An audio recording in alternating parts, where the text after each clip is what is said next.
अच्छा, जयप्रकाश भाई पटेल ये हमारे उम्मीदवार है, इसीलिए इनको चुन के भेजो, मोदी जी घर को जाएंगे। हेमंत बाहर आएंगे, ये पार्लियामेंट के अंदर जाएंगे, मोदी ये देश के बाहर जाएगा। उन लोगों को ढूंढते, वो चौकसी कहाँ है, वो कहाँ है, ये कहाँ है, इन लोगों को देखते हुए वो जाएंगे। महिलाओं को इज्जत देना, महिलाओं को 1 साल को 1 लाख रुपए देने का हमने वायदा किया, वो दे के रहेंगे। क्या ये भी मुसलमानों के लिए? दलितों के रिजर्वेशन हम प्रोटेक्ट करेंगे और जाति जनगणना करके लोगों की हिफाजत करेंगे। युवा अब सड़क पे फिर रहे, एमए करके, पीएचडी करके, आईआईटी करके, इंजीनियरिंग करके वो सड़क पे फिर रहा है। मोदी जी उनकी चिंता नहीं करते। मैं कांग्रेस के साथ, गठबंधन के साथ रहूंगा, लेकिन बीजेपी के सामने कभी सर नहीं झुकाऊंगा। चाहे वो सर कट जाए, लेकिन मैं झुकूंगा नहीं। ये उसका सवाल, इसीलिए आखिरी में उन्होंने जेल भेजा। अरे भाई, आप जेल भेजे हैं, लेकिन ये 2024 के इलेक्शन में हमारे जितने भी नेता लोग जो अनावश्यक बगैर कानून उनको जो जेल में डाला है, हम सबको छुड़ाएंगे, फिर तुम्हारे साथ लाके खड़े करेंगे, आपके साथ खड़े करेंगे। जो लोग आपके साथ लड़ते हैं उनको हिम्मत देना हमारा काम है, और आपका भी है। ये किसी व्यक्ति का नहीं है, और ये चुनाव बड़ा इंपॉर्टेंट है। ये किसी एक व्यक्ति की चुनाव नहीं है, क्या किसी एक आदमी का चुनाव नहीं है। मैं पहले ही कहा, ये चुनाव देश के लिए बड़ा महत्व का चुनाव है, और संविधान और लोकतंत्र को बचाने का चुनाव है। तुम्हारे बच्चों का भविष्य को ठीक करने का चुनाव है।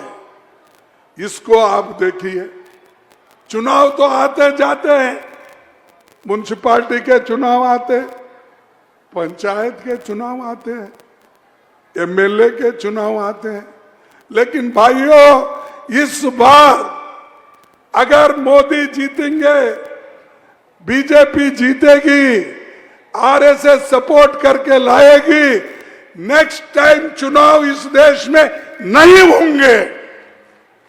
मैं कह रहा हूं, क्योंकि ये डिक्टेटर है। बीजेपी के नेता लोग डिक्टेटर्स है, हुकुमशाह है। ये नहीं चाहते गरीबों का कल्याण हो, बात बड़े करते हैं, मैंने उनको बनाया, मैं इनको बनाया। अरे बनाए, ये डेमोक्रेसी है, डेमोक्रेसी में बनता है, आदिवासी भी बनता है, दलित भी बनता है, पिछड़ा भी बनता है, गरीब से गरीब भी बनता है। यही तो खूबी है डेमोक्रेसी को, यही तो खूबी है संविधान की। लेकिन तुम उसको मिटाना चाहते हो, लेकिन हम उसको मिटाने नहीं देंगे, हम संविधान को बचा के रहेंगे। बात बात को हमेशा वो क्या कहते हैं, कांग्रेस वाले मुसलमानों को वो देना चाहते हैं, वो हमेशा उनके मुंह से मटन, चिकन और मंगलसूत्र ये आता। एक प्राइम मिनिस्टर है, तो प्राइम मिनिस्टर बार बार ये कहता है, देखो कांग्रेस का मैनिफेस्टो ये मुसलमानों के लिए है, मुस्लिम लीग का है। अरे भाई, युवाओं को हिफाजत करना, पक्की नौकरी देना, क्या ये मुसलमान का मैनिफेस्टो है महिलाओं को इज्जत देना, महिलाओं को 1 साल को 1 लाख रुपए देने का हमने वायदा किया, वो दे के रहेंगे। क्या ये भी मुसलमानों के लिए? दलितों के रिजर्वेशन हम प्रोटेक्ट करेंगे और जाति जनगणना करके लोगों की हिफाजत करेंगे। ये सब मुसलमानों के लिए है। मुसलमान हिंदू बोल बोल कर देश को तोड़ने का काम अगर किसी ने किया है वो मोदी जी ने किया है और कर रहे हो। हर जगह जाते यही बात बोलते, धर्म के आधार पर, धर्म के नाम से देश को लूट रहे हैं। अमीर लोगों का 16 लाख करोड़ रुपए कर्ज उन्होंने माफ कर दिया, लेकिन गरीब किसानों का कुछ माफ हुआ? कुछ माफ हुआ? हाथ उठाओ, बोलो। नहीं हुआ। तो मोदी सच है झूठ है? आप ही बोलिए। मोदी ने यह कहा, भाइयों और बहनों, कांग्रेस वाले अमीर लोग स्विस बैंक में पैसा रखा है, काला धन, मैं लाऊंगा, लाकर तुम्हारे जेब में 15-15 लाख डालूंगा। डाल दिया? नहीं आया? देखो भाई, ढूंढो कहीं तो रखे क्या। उसने फिर यह कहा 2 करोड़ नौकरियां हमारे युवाओं को दूंगा। मिला किसी को नौकरी? युवा अब सड़क पे फिर रहे, एमए करके, पीएचडी करके, आईआईटी करके, इंजीनियरिंग करके वो सड़क पे फिर रहा है। मोदी जी उनकी चिंता नहीं करते। किसानों को कहा, भाइयों, मैं आपका आमदनी दाम दुप्पट करूंगा, आपका आमदनी दुप्पट करूंगा। ये कहा क्या नहीं कहा? मालूम नहीं आपको? उसने कहा क्या नहीं कहा? मोदी जी ने ये कहा, लेकिन कहां है किसानों का दाम दुप्पट? कहां फायदा है? अरे आज फर्टिलाइजर महंगा है, खेती करने वालों के ट्रैक्टर महंगे हो गए, टायर महंगा हो गया, क्रॉप्स को जो करना है वो औषध महंगे हो गए। ये सारी चीजें महंगे करके मोदी जी बोलते किसानों का भला करूंगा। यहां तक जो दिल्ली के बॉर्डर पर किसान बैठे थे, वो लोग सत्याग्रह कर रहे थे। उस वक्त एक मिनिस्टर के बेटे ने अपने जीप के नीचे कुचल के 4 लोगों को मार डाला, फिर उसको फिर से उसके बाप को टिकट दिया। यह है मोदी जी की चाल। मोदी जी के गरीबों के बारे में कभी नहीं सोचते। वो सिर्फ जो भी अमीर है, अदानी अंबानी जैसे लोगों को उनका सोच करते हैं। और हमको बोल रहे कि कांग्रेस वाले अदानी अंबानी घर से अब ट्रक निकल रहे और उसीलिए कांग्रेस वाले बात नहीं कर रहे। अरे भाई, ईडी तुम्हारे पास है, इनकम टैक्स डिपार्टमेंट तुम्हारे पास है और सीबीआई तुम्हारे पास है। अगर कांग्रेस के घर को अगर जा रहा था तो तुम क्या सो रहे थे? यहां हेमंत सोरेन को कुछ सबूत नहीं, उनको पकड़ते हो। अदानी और अंबानी को क्यों नहीं पकड़े? ट्रक में पैसा आ रहा है, बस में पैसा आ रहा है, जीप में पैसा आ रहा है। तुम क्या कर रहे थे? हेमंत सोरेन के पैसे तुमको मिलते हैं? लेकिन अंदानी अंबानी के पैसे नहीं मिलते, वो भी कांग्रेस को,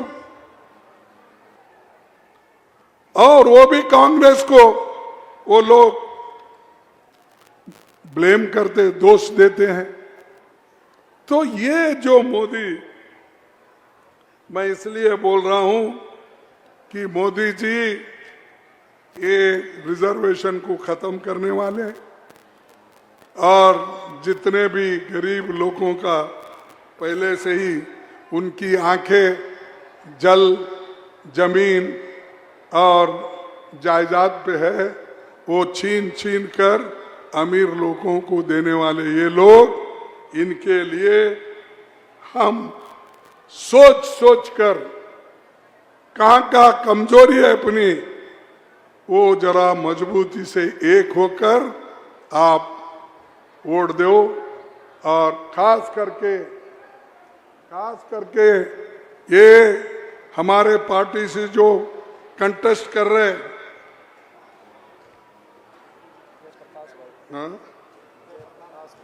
हाँ, हमारे जयप्रकाश पटेल भाई, अच्छा भाई लगाना फिर, अच्छा जयप्रकाश भाई पटेल ये हमारे उम्मीदवार है, इसीलिए इनको चुन के भेजो, मोदी जी घर को जाएंगे।